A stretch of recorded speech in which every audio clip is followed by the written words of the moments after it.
All right, Eli, here's my retro book. Okay, Okay. I'm gonna do it. I found it. I've been looking for this book ever since we started this podcast, and I found it last night. I'm not gonna tell you where I found it. I found it. All right. So the book I'm going to do is Action Comics Annual number 1, 1987. This is a Batman Superman book, like post crisis. One of the, well, not the first time they met each other, but one of the earliest times they met each other, and they fight vampires in this book. They kind of just tell you up front that they fought vampires in this book. All right, so the book starts off with this girl named Skeeter. She's just running away. She's being chased down by people, and she got like a little Mr. Peanut thing. I think they retired Mr. Peanut, but whatever. All right, so she's getting hunted down, and she's running from them. She's like, okay, I can't let them catch me. And they got pitchforks and shit like that. And they're like, I guess she's not gonna come in here. I guess we should let her go. And she goes to her house, and she's like laying at her parents' feet. And she's like, don't worry, I'm gonna make them pay for what they did. I'll find the one that'll help me make them pay. And who are parents? 2 dead corpses.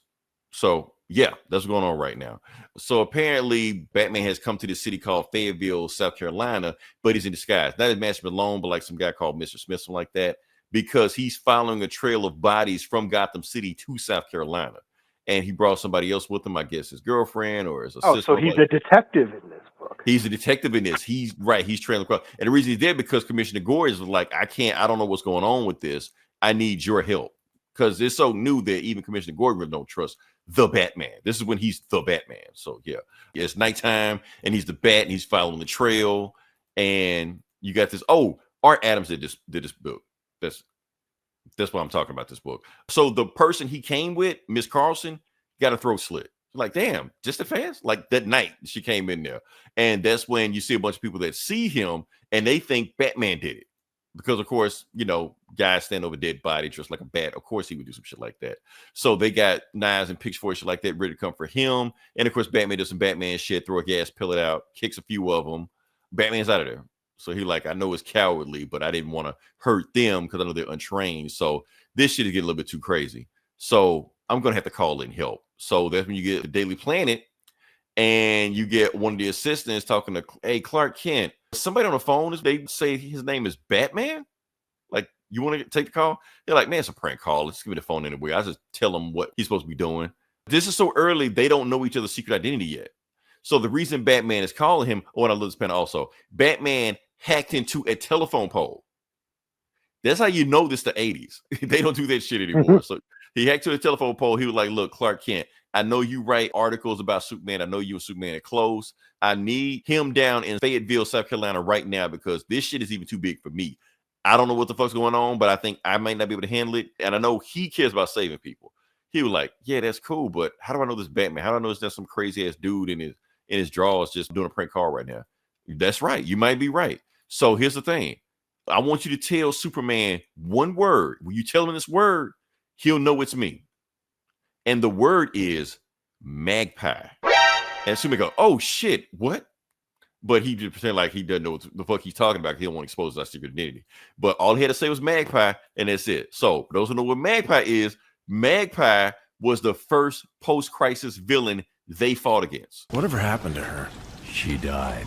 Why is it the good villains never die? Clark, what the hell are good villains? So he decides to suit up and like, this is a job for Superman, flies or shit like that. So Batman goes, does his thing, and he sees that girl. The girl name is Skeeter. She's like, I knew you would come see me. And Batman's like, wait, why is this girl not scared of me? I'm the Batman. She's supposed to know people run away to see me, but she hugs me and shit. Like, this ain't normal. So she's like, you need to come back with me. Mom and Pa want to see you. So she goes with him and Superman's there. And he basically x-ray visits everybody, sees everybody's okay. And he goes to the sheriff department and he sees some like Barney Fife looking motherfucker in there, something like that. Like, how do I know you're Superman? You're like, of course he's Superman. What, you think he's a vampire? And Superman's like, vampire? We go to Batman. He goes into the same house she went to and he sees the dead parents. And Batman goes, good Lord. And she's like, why did you say that name? How did you say the holy name? And she's like, okay, is she really religious? And Batman starts going detective mode. He's like, or is it something else? And she's like, you're not who I thought you were. You aren't like the others. And then she starts doing shit to him and starts fucking his head up. And then we got Batman like freaking out because she started doing some whammy jammy shit to him because she's a vampire. And he's just like, I can't like 5 more seconds, I'm gonna lose control of my body. I gotta get the hell out of here. So he jumps out the place and lands in the quicksand. You're like, oh shit, I didn't know I was here. And then he's trying to get out of it, but he sinks to the bottom. And yeah, that's the end of the Batman. And she's like, well, that was easy. Okay. And she's like, rise, my children. So all the dead corpses that she killed earlier, they rise, jump out the morgue, and now they're attacking the city. And Superman goes into Superman mode trying to attack them. And yeah, so she's like taking over the city and shit. They're like basically vampire zombies all over the city. And they're not killing anybody, but they are like destroying a whole bunch of shit. So they're destroying a whole bunch of shit and debris. What Superman does decides to super speed, snatch them all in one spot, and grab all the debris and bricks that they did, and bam, bam, bam, bam, bam, stack them into like this little fake prison right here, just that quick. Like that'll hold them until the police come get them. So yeah, and that's when he sees Skeeter. She's there. She's like, let me guess, you're in charge of all this. She's like, it's me, Superman. And then he does the whammy jammy shit to him too. And she's like, what the hell going on? And then she like jumps at him and bam, slashes him. She's like, wait, what, how the fuck that happened? She's like, oh, that's right. She's a vampire. She's magic. Of course she could do that shit. So yeah, so she can kill him. So then she jumps at him again and he tries to keep him off of him, but she like does some more whammy jammy shit to him. And she's all demon mode now and shit like that. That Superman can't fight her off because his will is getting weaker and weaker. She's like, one just temporary pain will give you eternal life, Superman. Just one little bite. And then, bam, she gets stabbed in the chest. By who? The Batman. She's like, I thought you was dead. He like, quote Mark Twain, the reports of my death are exaggerated, unlike yours. And then stabs her, put her down. And yeah, that's it. She's like, what? I thought you drowned. She's like, no, I didn't drown. I was in quicksand. I can swim in quicksand. I don't know if that's true or not, but I've been wondering that for 30 years, but apparently Batman can do it. So yeah, whatever. So Batman's just like, thank you for saving me, Batman. He's like, I didn't save you for you. I saved you for me. I didn't feel like fighting a super vampire later on. So, oh, and those wounds in your chest, put holy word on them. So yeah. So Batman goes to the graves of all the vampires that she killed and he killed. And they're like, thank God it's over. Batman's like, no, it's not over. And he's got like a whole bunch of stakes in his hand. He was like, y'all might want to turn away while I take care of this. The end. So yeah, that's the story.